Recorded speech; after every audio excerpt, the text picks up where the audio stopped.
Good day, YouTube. Today is like the 12th of September, maybe it's the 13th of September 2023. This is my 1999 Chevy Tracker. I've owned it a little over a year. Got some videos on this thing.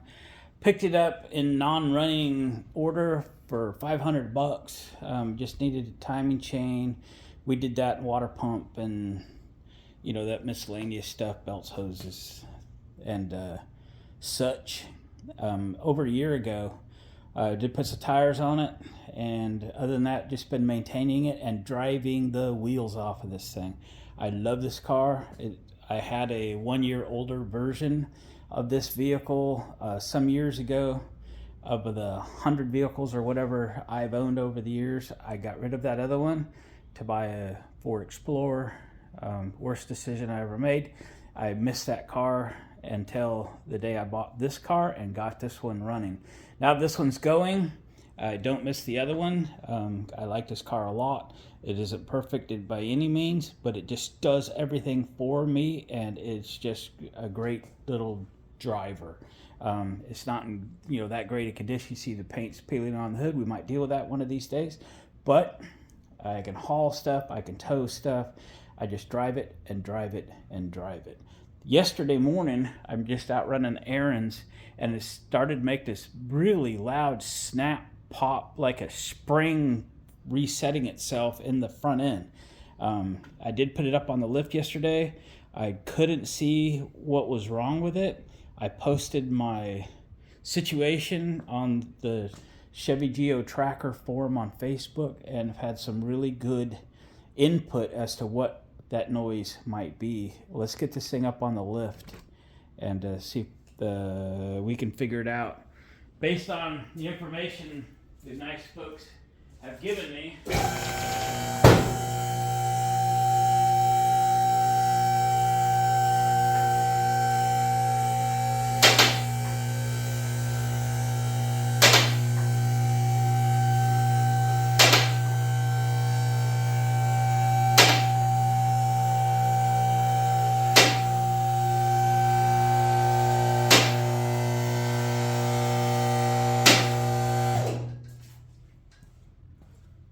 All right, move you in and get some light on the subject. All right, guys, I have actually looked ahead of you here a little bit. So the sway bar end links are solid, but that really seemed reasonable that it would make that noise. But I could get a pry bar in here, and nothing's moving. So I dig a little deeper. I don't think it's steering arms, rack and pinion and whatever. So I got under here, started prying. Uh-oh. Yeah. So we got CV axle issue. Okay.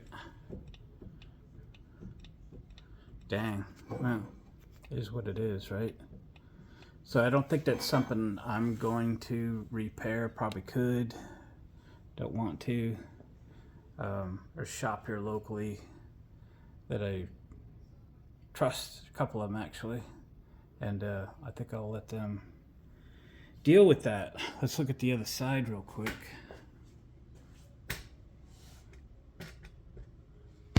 Let me move the light over.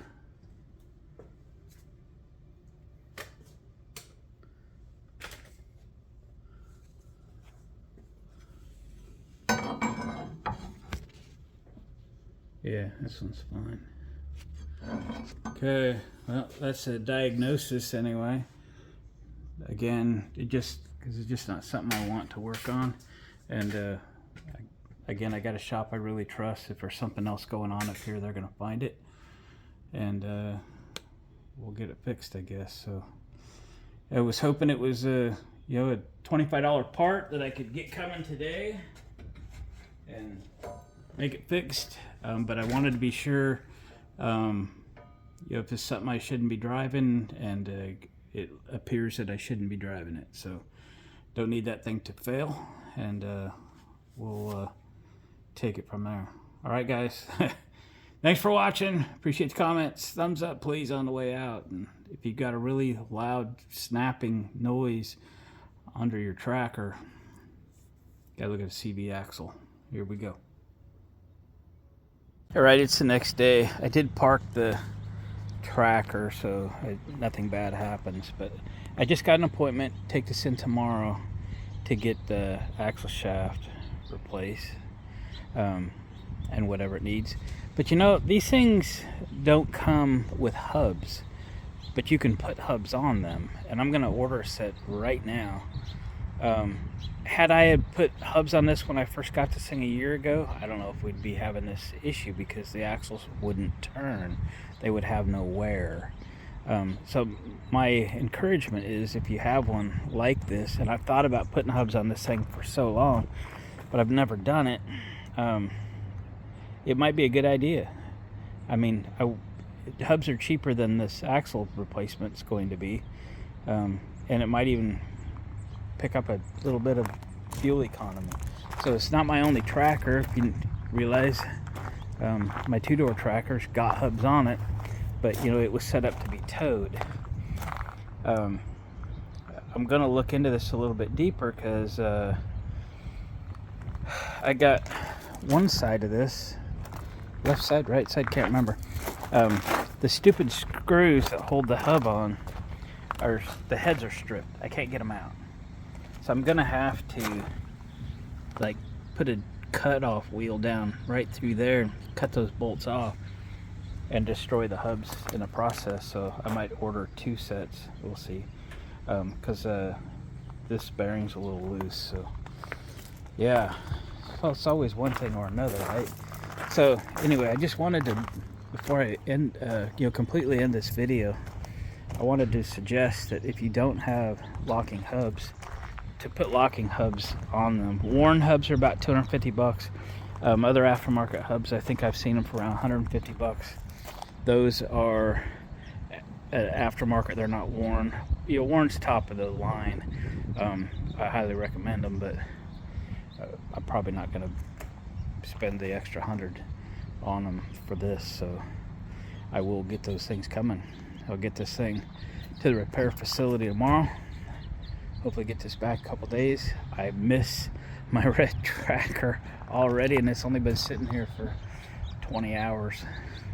Anyway, that's all right. Black trackers is a wonderful little rig too. So all right guys, thanks for watching. I appreciate the comments. We'll catch you guys next video, okay?